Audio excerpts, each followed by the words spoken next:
கிறிஸ்துவில் பிரியமானவர்களே, கர்த்தரும் இரட்சகருமாய் இயேசு கிறிஸ்துவின் ஈடு இணையற்ற நாமத்தினாலே உங்கள் யாவருக்கும் என் அன்பின் வாழ்த்துக்கள் தெரிவித்துள்ளேன். தேவன் அருளிய அப்பம் பிரேயர் மினிஸ்டர் மூலமாக உங்களோடு சந்திப்பதில் மிகுந்த மகிழ்ச்சி இருக்கிறேன். தினம்தோறும் இரவு நேரத்திலே தூங்கும் முன்பாக பரிசுத்த வேதாந்தத்தின் ஒரு வாக்குத்தத்தங்களை ஒரு பகுதியை நாம் தியானித்து இரவு நேரத்துக்காக நாம் ஜெபித்து வருகிறோம். இந்த மாசம் தேவன் நமக்கு தந்த வாக்குத்தத்தம் யோசுவா 1 அதிகாரம் 5 வசனத்திலே, நீ உயிரோடு இருக்கும் நாளெல்லாம் ஒருவனும் உனக்கு முன்பாக எதிர்த்து நிற்பதில்லை. நான் மோசையோடு இருந்தது போல உன்னோடும் இருப்பேன். நான் உன்னை விட்டு விலகுவதும் இல்லை, உன்னை கைவிடுவதும் இல்லை. பலங்கொண்டு திடமனதாயிரு. ஹல்லேலூயா. கிறிஸ்துவில் பிரியமானவர்களே, ஒரு மாசம் தொடங்கும் போது நமக்கு நிறைய தேவைகள் உண்டு. அது குடும்ப பாரமா இருக்கலாம், இல்ல மற்ற தேவைகளா இருக்கலாம். நிறைய சூழ்நிலையில ஒரு மனுஷன் கடந்து போகும்போது, எனக்கு யாராவது உதவி பண்ணுவாங்களா, எனக்கு யாராவது ஹெல்ப் பண்ணுவாங்களா, என் கூட யாராவது வருவாங்களா, எனக்கு யாருமே துணை இல்லையே, நான் தனியா இருக்கிறேனே, நான் யாரையும் நம்ப முடியலையே. ஒரு குடும்பம் தேவனை சார்ந்து கொண்டால் அவனோட வாழ்க்கையில இன்பம் இருக்கும், நிம்மதி இருக்கும், தடை இருக்காது, வேதனை இருக்காது. பலங்கொண்டு திடமனதாயிரு, பலங்கொண்டு திடமனதாயிரு. அப்ப என் கூட கர்த்தர் வந்தால் அந்த வாழ்க்கை ஒரு வித்தியாசமா இருக்கும், விசேஷமா இருக்கும், அற்புத அடையாளம் நடக்கும். ஒவ்வொரு நாளும் கர்த்தர் என் கூட வரும்போது வாசல் திறந்திருக்கும், வாசல் விரிவாக திறக்கப்படும். திறந்த வாசல் வைத்திருக்கிறேன், அதை ஒருவனும் பூட்ட மாட்டான். அப்ப அந்த திறந்த வாசலுக்குள்ள போகணும் அப்படின்னா என் கூட கர்த்தர், நம்ம கூட கர்த்தர், உங்க கூட கர்த்தர், அதுதான் நமக்கு கிஃப்ட். நைட் நேரத்துல சில குடும்பம் எப்படி யோசிப்பாங்க அப்படின்னா, நான் என்ன செய்ய, என்னால முடியலையே, எனக்கு இதுக்கு மேல பலன் இல்லையே, நான் சோர்ந்து போயிட்டேனே, நான் யார்கிட்ட போய் சொல்ல, புலம்புகிற குடும்பங்கள் உண்டு. இதெல்லாம் நைட்டு தான் நடக்கும், வெளியே தெரியாது. ஒரு குடும்பம் ராத்திரி நேரத்துல எப்படிலாம் ஃபீல் பண்ணுவாங்க அப்படின்னா, நான் ஃபெயிலியர் மாடல் ஆயிட்டேனே, நான் அனாதையா இருக்கேனே, என்னை ஏமாத்திட்டாங்களே,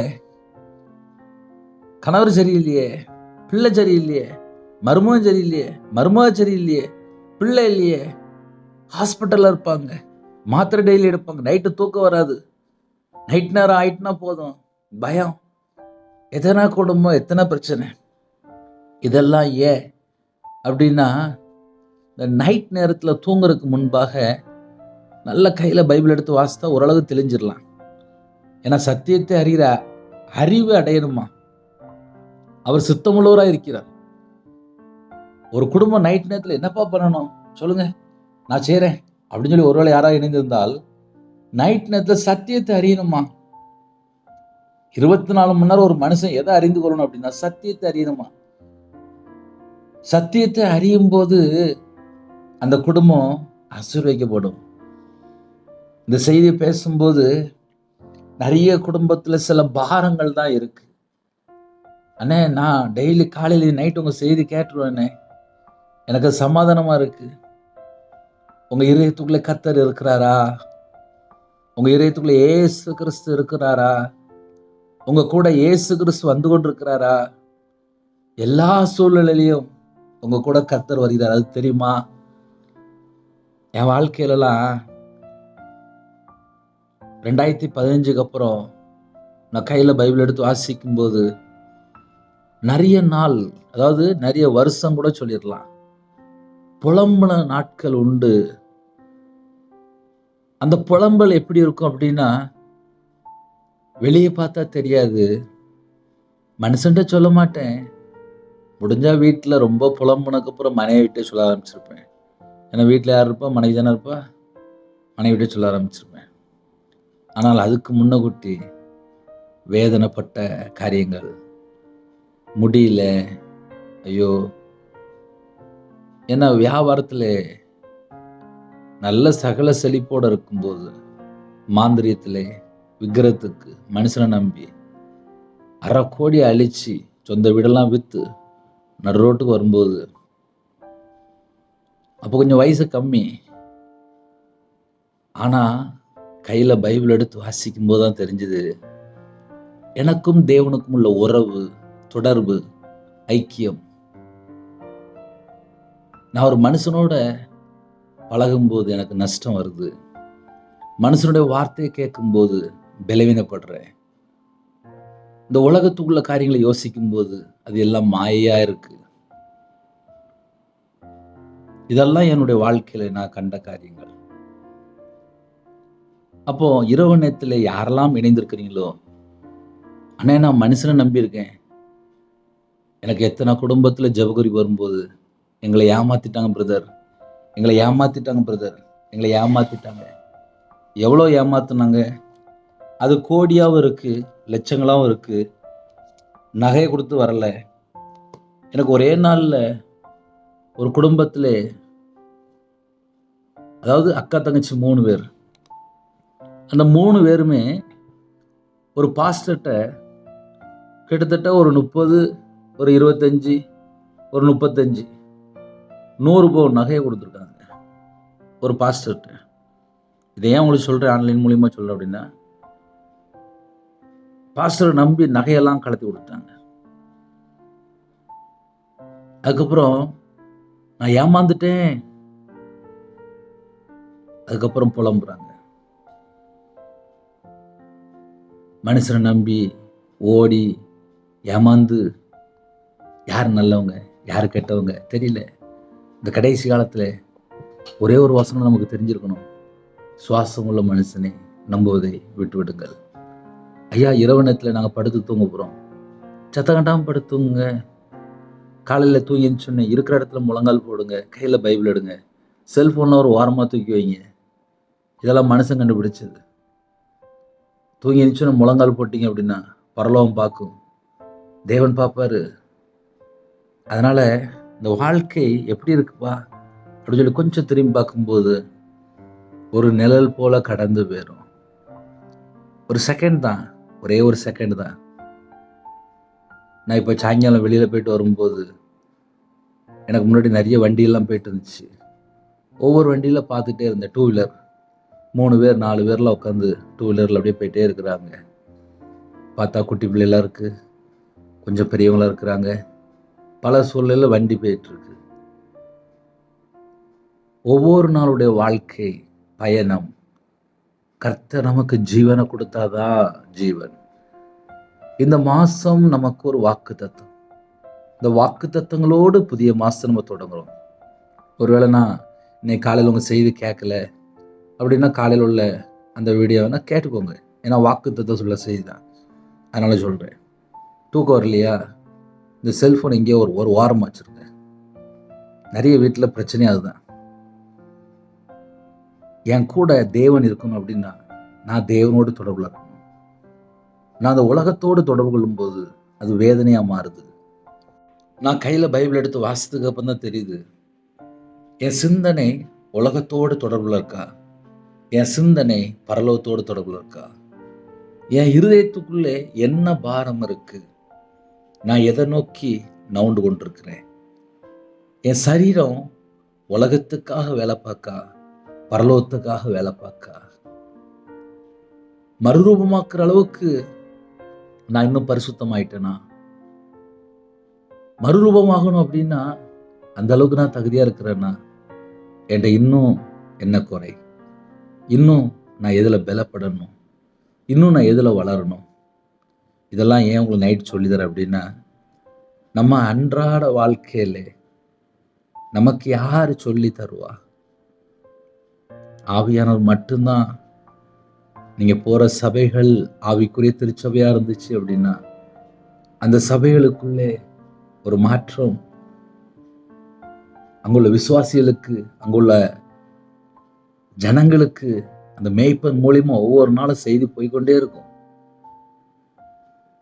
அப்ப என்ன செய்யணும் அப்படின்னா, கர்த்தருடைய பிள்ளைகள் ஆலயத்தில் நாட்டப்படணும். நான் கையில பைபிள் எடுத்து வாசித்தது இல்லை. நான் எப்பமெல்லாம் கையில பைபிள் எடுத்து வாசிக்கிறேனோ பரிசுத்த ஆவியானவர் இடைவிடுவார். அதுக்கு நான் என்ன செய்யணும் தெரியுமா? சத்தியத்தை அறிகிற அந்த அறிவு அடையணுமா? இந்த கடைசி காலம் ஆபத்து நிறைஞ்ச காலம்ப்பா. நாளை உலகத்துக்குள்ள போயிட்டு வந்துட்டேன். எங்க திரும்பி பார்த்தாலும் நாட்கள் வீணாயிருது, காலங்கள் போயிருது, எல்லாம் போயிட்டு இருக்கு. என் வாழ்க்கையில 2014 நவம்பர் இல்லை டிசம்பரா இருக்கும், நவம்பர் மாசம் எபினேசர் பால்னு சொல்லி 2014 வந்தாங்க மீட்டிங்க்கு. அங்கே போய் ஜெபம் பண்ணாங்க. ஜெபிக்கும் போது எனக்குள்ள வார்த்தை வெளிப்பட்டுச்சு. அன்னைக்கு என்னை தொட்டார். மாந்திரிகத்தில் இருந்தேன், நிறைய போராட்டத்தில் இருந்தேன். அந்த நாளில் எனக்கு ஒரு விடுதலை கிடைச்சிது. அதுக்கப்புறம் என்னோட வாழ்க்கையில் ஒரு மாற்றம் கிடைச்சிது. கடந்த மாதத்தில் எபினேசர் பிள்ளையே இறந்து போயிட்டாங்க. அவங்களுக்கு வயசு 79. திருச்சி பகுதியில் ஊழியம் பண்ணிட்டு இருந்தாங்க. இந்த இரவு நேரத்தில் நம்ம என்ன யோசித்து பார்க்கணும் அப்படின்னா, அவங்கவுங்க நாட்கள் முடியும் போது போயிட்டு இருப்பாங்க. காலம் கடைசியா இருக்கு. பேசுறதுக்கு ஆள் இல்லை, ஏமாத்துறதுக்கு ஆள் இருக்கு, நம்மகிட்டக்கெல்லாம் பிடுங்கி சாப்பிட ஆள் இருக்கு, உண்மையான அன்புக்கு ஒரு ஆள் இல்லை, நம்மளை நித்திய ஜீவனுக்கு நேரம் வழி நடத்துறதுக்கு ஆட்கள் ரொம்ப கம்மி. மறுபடியும் சொல்றேன், நித்திய ஜீவனுக்கு நேரம் வழி நடத்துற ஆட்கள் ரொம்ப கம்மி. ஆனா ஏமாத்தி பிடுங்கி சாப்பிட்றதுக்கு ஏகப்பட்ட பேர் இருக்கிறாங்க. குடும்பத்திலையும் இருக்கிறாங்க, வெளியே இருப்பாங்க, வெளியே தெரியாது. நல்லா இருக்கும்போது அந்த அதை 2 மெத்தடில் சொல்லலாம். கஷ்டப்படும் போது, நல்லா இருக்கும்போது, அதை 2ஐயும் அனுபவிச்சா தெரியும். நான் நல்லாவும் வாழ்ந்திருக்கேன், கஷ்டமும் பட்டிருக்கேன். கஷ்டப்படும் போது என் கூட இயேசு கிறிஸ்து மட்டும்தான் இருந்தார். நல்லா இருக்கும்போது எல்லாரும் இருந்தாங்க, ஆனால் கஷ்டப்படும் போது இயேசு கிறிஸ்து மட்டும்தான் கூட இருந்தார். பல வருஷம் கூட சொல்லலாம். ஏன்னா காலங்கள் போயிட்டே இருக்கு. கையில் பைபிள் எடுத்து வாசிக்கும் போது தெரியுது, அவர் நம்ம கூட வந்துட்டு இருக்கிறாரு. நம்மளை எந்த சூழ்நிலைனாலும் காப்பாற்றி தூக்கி எடுத்துட்டு இருக்காரு. இந்த மாதம் அண்ணே வீட்டில் ரொம்ப தேவை இருக்கேனே, தேவனுக்கு தெரியும். மனுஷனுக்கு தெரியல, தேவனுக்கு தெரியும். இந்த வாக்குத்தத்தம் கொடுத்துருக்காரு. இந்த வாக்குத்தத்தம் உள்ள செய்தி காலையில் பேசியிருக்கேன். இரவு நேரத்திலே சின்ன ஜோமணி முடிச்சிருவேன். உங்க இருதயம் எதை சார்ந்திருக்கு? பலம் கொண்டு திடமானதா இரு. வாக்குத்தத்தம் நமக்கு பண்ணியிருக்காரு. கண்டிப்பா கர்த்தர் கூட வருவார்.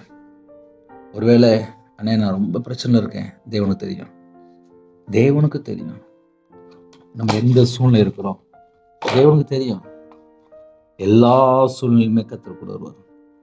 நீ உயிரோடு இருக்கும் நாளெல்லாம், நீ உயிரோடு இருக்கும் நாளெல்லாம் ஒருவனும் உனக்கு முன்பாக எதிர்த்து நிற்பதில்லை. அப்படிப்பட்ட வாக்குத்தத்தம் யோசுவாவோடு பேசியிருக்கிறார். மோசையோடு இருந்தது போல உன்னோடு இருப்பேன். அப்ப அவருடைய பிள்ளைகள் நம்ம தானே, அப்ப நம்ம கூட இருப்பார். நான் உனக்கு செய்யும் காரியம் பயங்கரமா இருக்கும். இதெல்லாம் வாக்குத்தத்தம் தான். மோசையோடு இருந்தது போல உன்னோடு இருப்பேன். யோசுவாவோடு வாக்குத்தத்தம் பண்ணினார். இந்த மாசம் நமக்கு தேவன் வாக்குத்தத்தம் மூலியமா வழி நடத்தினால் எவ்வளவு கிருபை. நீ உயிரோடு இருக்கும் நாளெல்லாம் ஒருவனும் உனக்கு முன்பாக எதிர்த்து நிற்பதில்லை. நான் மோசையோடு இருந்தது போல உன்னோடும் இருப்பேன். நான் உன்னை விட்டு விலகுவதும் இல்லை, உன்னை கைவிடுவதும் இல்லை. நம்ம கூட வருவார். சின்ன ஜெபம் முடிக்க போறேன், கேளுங்க. கர்த்தர் கிருபையாக நிரப்பி ஆசீர்வதிப்பார். சின்ன ஜெபமா, கண்களை மூடி நாம் ஜெபம் செய்வோம். அன்பின் கர்த்தாவே, நன்றியோடு துதிக்கிறோம்ப்பா. புதிய மாசத்திலே நீ உயிரோடு இருக்கும் நாளெல்லாம் ஒருவனும் உனக்கு முன்பாக எதிர்த்து நிற்பதில்லை. நான் மோசையோடு இருந்தது போல உன்னோடும் இருப்பேன். நான் உன்னை விட்டு விலகவும் இல்லை, உன்னை கைவிடவும் இல்லை. பலம் கொண்டு திடமனதாயிரு.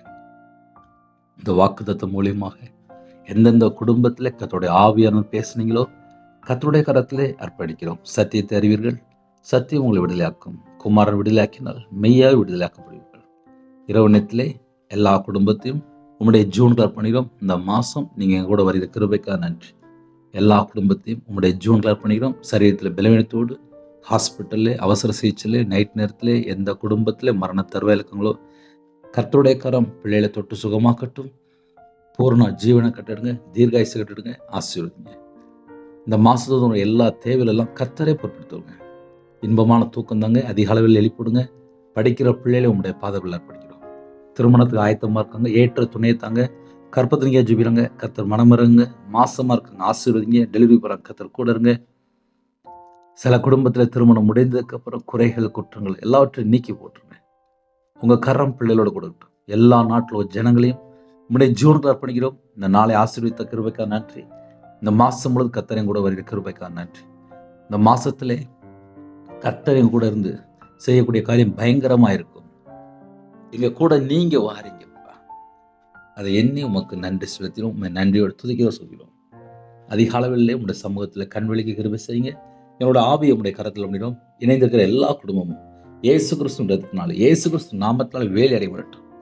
கர்த்தர் பொருட்படுத்தவங்க உங்கள் நாமை விடுத்தோம். வானத்துக்கும் பூமிக்கும் சகல அதிகாரம் உள்ள கர்த்தராகிய நாமத்துக்குள்ளே எங்களை அர்ப்பணிக்கிறோம். கர்த்தர் பொருட்படுத்துவங்க. இயேசு கிறிஸ்து பிதாவே, ஆமென். தேவனுக்கு மகிமை உண்டாதாக. கர்த்தர் தாமே உங்களையும் உங்கள் குடும்பத்தையும் சகல காரியத்தையும் சம்பூர்ணமாக திருப்தியாக கர்த்தர் கொடுத்து ஆசீர்வதிப்பாராக. ஆமென். கிறிஸ்துவில் பிரியமானவர்களே, 9363064181 என்ற நம்பர் உண்டா? நாங்கள் உங்களுக்காக குடும்பத்தில் ஜெபிப்போம். நீங்களும் எங்களுடைய ஊழியர்களுக்காக தொடர்ந்து ஜெபித்துக் கொள்ளுங்கள். கர்த்தர் உங்களையும் உங்கள் குடும்பத்தையும் சகல காரியத்திலும் சம்பூர்ண அதிருப்தியாக கர்த்தர் கொடுத்து ஆசீர்வதிப்பாராக. ஆமென். God bless you.